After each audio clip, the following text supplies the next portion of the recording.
Songbird? Are you awake?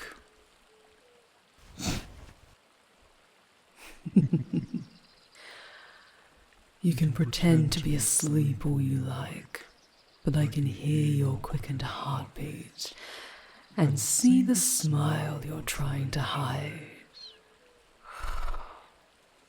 Come on, little songbird. Open your eyes. There we go. There's those beautiful eyes and that devilish smile.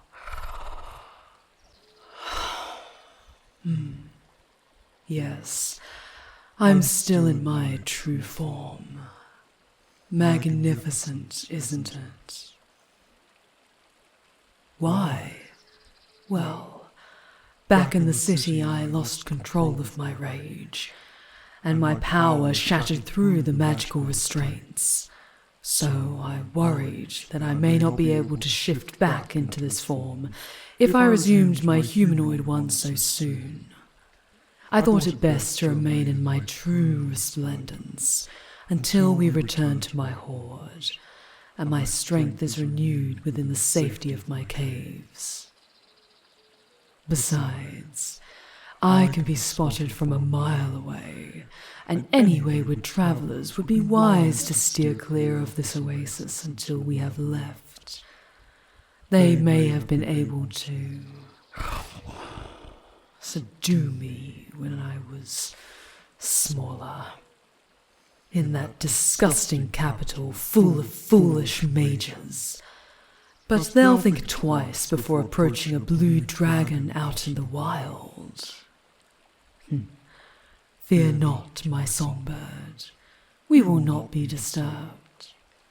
You need time to rest before night comes, and we will continue our journey once the moon has risen. Why did we stop at the oasis? It is unwise to continue flying during the hottest hours of the day, where you would be exposed to the baking heat of the sun. Besides, you were steadily losing blood and needed to have that wound treated. Given my current form, removing the crossbow bolt and bandaging the wound required a delicate touch, a difficult task to accomplish with my very long claws. But now that you're awake, you can probably adjust the bandages yourself so they're more comfortable. I know you're still healing, but let me nuzzle my snout into you, since you cannot embrace me fully just yet.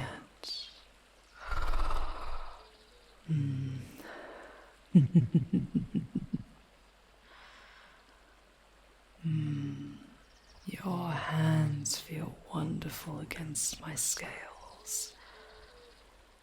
Can you feel the soft tingle of lightning across your fingertips?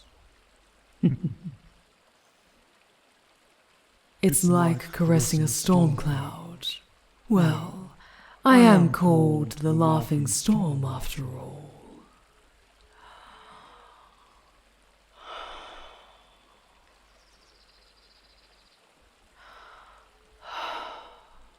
A part of me was worried you'd never wake. But here you are, touching me as softly as though I were a sweet, fragile little pet curled up on your lap.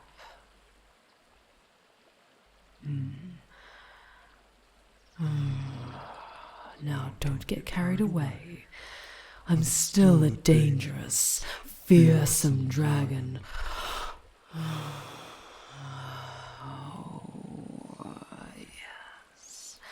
Keep running your fingers under my chin.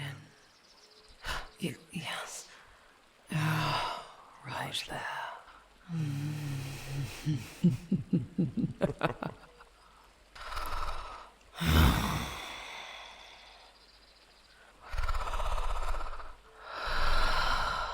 Let me just curl up by your side And don't get used to this. I'm only permitting you to stroke my scales because I want to make things right between us. And there's no one else around to see this.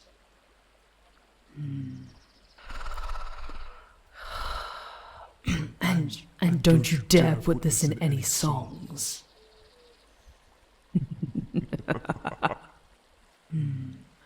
Promises, promises. Oh, and I brought you a little something. Well, little for me, an absolute bounty for you. Here, let me scoop you up in my claws and carry you over. While you slept, I took a short flight to look for resources and happened to spot a passing caravan. So I decided to help myself. Yes to the whole caravan. What became of the driver? It was a merchant of some kind, all dressed up in flashy robes, and they ran screaming into the dunes. The horses weren't so lucky. Oh, don't give me that look. Do you have any idea how much I need to eat to keep up my strength in this form? If it makes you feel any better, I ate the horses quickly, and they did not suffer.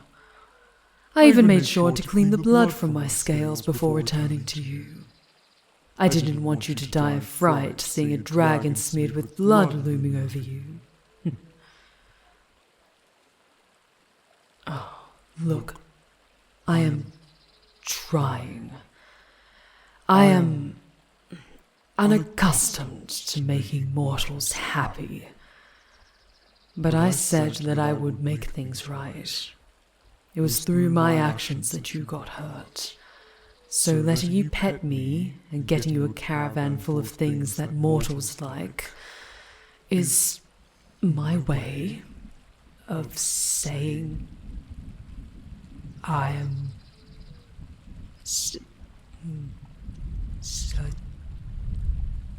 I'm sorry.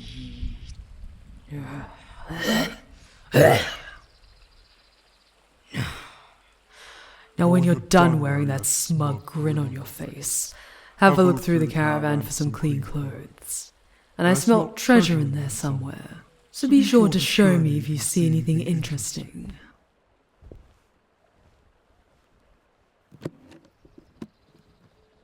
Did you find something, my songbird? A box of potions. Very good. Drink one of those now and the wound shall heal up nicely. Are you feeling any better? Ah, wonderful. Keep the rest of those safe. As a dragon, I have my incredible stamina, but you humans are so fragile, and you might need those potions in the future, especially once I resume my human form and we can have more fun together.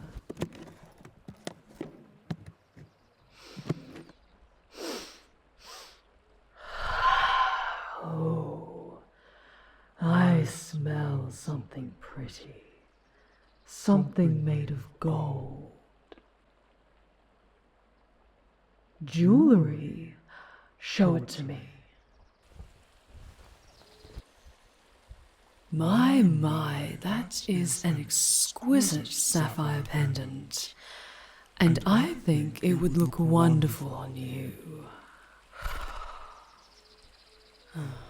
Yes, I want you to have it.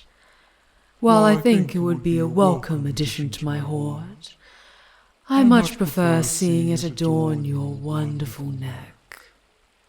It would really bring out the beautiful blue of my marks along your skin.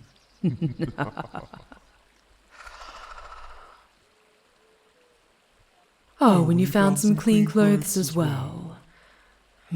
Yes, I think they would suit you well. I have an idea, though. I think you should clean off the dried blood before you change into something fresh. So why don't you come for a little swim with me in the oasis? With that beautiful pendant around your neck, so that I can admire it and you in the sunlight.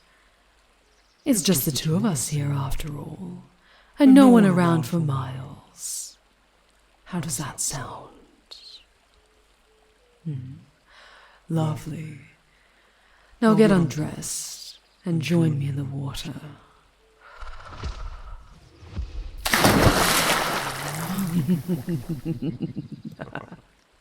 Oh, you have no idea how good it feels to be in this form again, feeling every scale caressed by the cool, calming touch of the water, and basking in the heat of the desert sun. Don't you fear, little songbird? I am in complete control of my lightning, so you don't have to fear any sparks mixing with this crystal clear water. Now come here, swim with me.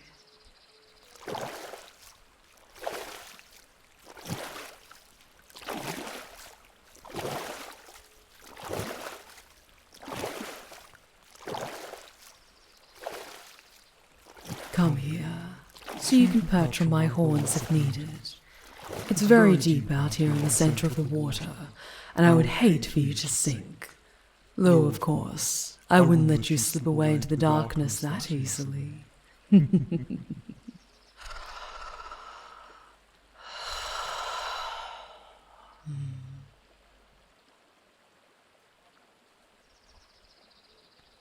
This feels right, don't you think?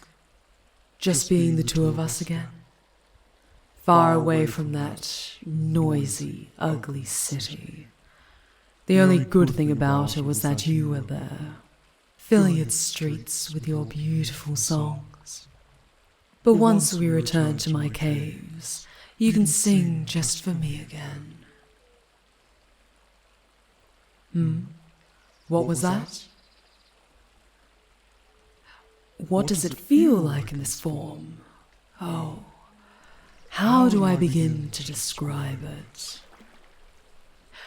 You know how many of you mortals have something that you don't like about your body. Not you, of course, you're perfect exactly as you are.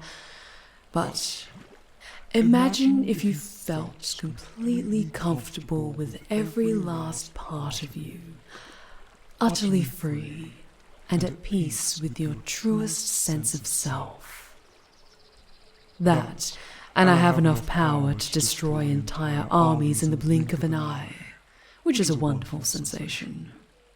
But then again, you can break 1,000 hearts with a whispered word.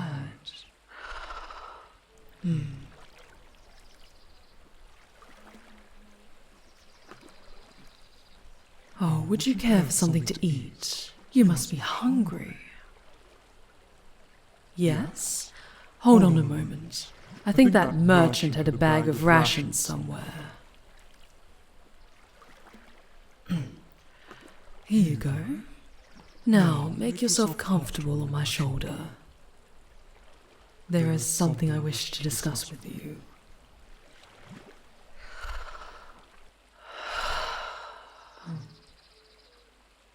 You bards seem to have an innate wanderlust, and to ask you to remain forever bound to my caves would eventually break your spirits completely.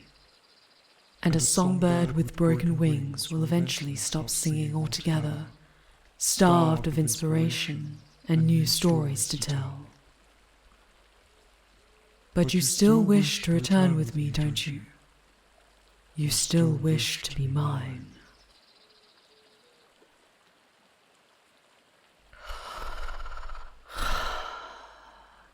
That pleases me.